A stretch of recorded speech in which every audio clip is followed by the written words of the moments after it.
कह रहे हैं ना जी, मैं क्या बताता हूँ। देखिए, दो चीज़ें हैं। आपने 3 दिन पहले मेरे से पूछा था भाई डॉक्टर हर्षवर्धन साहब कह रहे हैं कि आप लोग शीला जी के खिलाफ एक्शन क्यों नहीं ले रहे, यही प्रश्न था। तो मेरा जवाब था भाई हर्षवर्धन जी सबूत दे दें, हम तुरंत एक्शन ले लेंगे। नंबर 1। नंबर 2, अभी सरकार बने हुए 6 दिन भी नहीं हुए हैं। एंटी करप्शन जो स्टेट विजिलेंस डिपार्टमेंट मुख्यमंत्री के ऑफिस के अंडर में आता है, उसकी हालत बहुत बुरी थी। उसको बिल्कुल ख़त्म किया हुआ था इन लोगों ने। वहाँ पे 30 पोस्ट्स थी इंस्पेक्टर्स की, 11 केवल पोस्टेड हैं, 19 वैकेंसीज़ हैं। एसीपी के लेवल पे वैकेंसीज़ हैं, डीसीपी के लेवल पे, सब इंस्पेक्टर के लेवल पे, मतलब वहाँ पे कुछ एग्जिस्ट ही नहीं करता था। एंटी करप्शन जो स्टेट विजिलेंस डिपार्टमेंट था, वो कोई भी वो उठाता था केस, उसको दबा दिया जाता था। इसको पूरे को ओवरऑल करने की ज़रूरत है और मैं कर रहा हूँ। तो सबसे पहले तो हमें ऑफिसर्स की ज़रूरत है। अब ऑफिसर्स ढूंढने में भी बड़ा एहतियात बरतने की ज़रूरत है, क्योंकि अगर आप एंटी करप्शन में ईमानदार ऑफिसर्स को लाना पड़ेगा, कहीं ऐसा ना हो कि यही लोग समस्या बन के बैठ जाएं। उसको हम स्ट्रेंथन कर रहे हैं। और ये जितने मामले थे, मैं याद दिला दूं स्वामी रामदेव जी को कि 2010-14 नवंबर को वो 370 पेज की रिपोर्ट मैंने ही बनाई थी। वो किसी व्यक्ति विशेष के खिलाफ नहीं थी, उनको याद दिला दूं।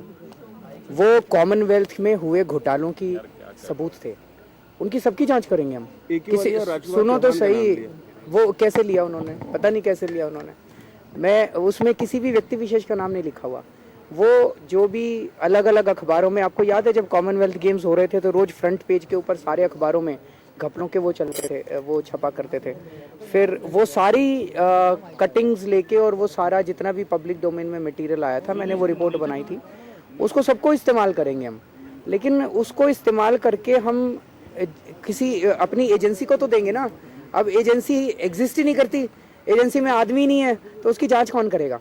तो मैं बार बार ये कहने की कोशिश कर रहा हूँ कि अभी हमारे को 8 दिन हुए हैं, थोड़ा सा समय दीजिए।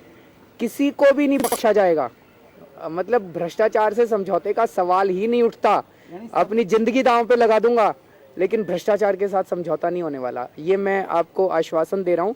चाहे वो शीला दीक्षित जी ने किया हो, चाहे वो किसी मंत्री ने किया हो, चाहे किसी संतरी ने किया हो, चाहे किसी कांग्रेसी ने किया हो, चाहे बीजेपी वाले ने किया हो, और चाहे हमारा कोई व्यक्ति हमारी पार्टी का या हमारे सरकार में कोई करे, किसी भ्रष्टाचार से बिल्कुल समझौता नहीं होगा। लेकिन थोड़ा सा समय दीजिए। ये जब तक हम बैकएंड को अपना स्ट्रेंथन नहीं करेंगे, तब तक अनाउंसमेंट से फ़ायदा नहीं होगा। जैसे एक हमने कहा था कि हम एक नंबर देंगे, उसके बैकएंड पे पिछले 1 हफ्ते से मैं लगा हुआ हूँ।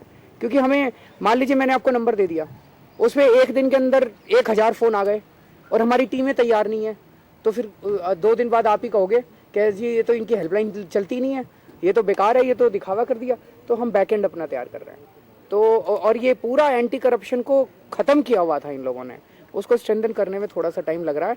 एक बार ही हमारी मशीनरी स्ट्रेंथन हो जाए, फिर आप देखना, थोड़े दिन का इंतजार करो, आपको कोई शिकायत नहीं होगी जहां तक भ्रष्टाचार का सवाल है। आज दूसरा दिन है कार्यकारिणी का, इस पे किस तरीके की आज डिस्कशन है? ये 1 मिनट मैं ऊपर जाऊंगा, क्योंकि कल मेरे जाने के बाद काफ़ी सारे डिसीजंस लिए गए हैं।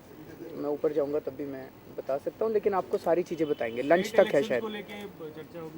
हाँ, स्टेट इलेक्शंस को लेके भी होगी, लोकसभा दोनों को होगी, दोनों को लेके चर्चा होगी। राज्यों के बारे में कुछ डिसीजन लिया सर, जैसे आंध्र प्रदेश के बारे में कुछ ऐसा? आंध्र प्रदेश, हरियाणा, जो भी स्टेट असेंबली इलेक्शंस हैं उनकी सबकी चर्चा हो रही है। आंध्र प्रदेश के बारे में कुछ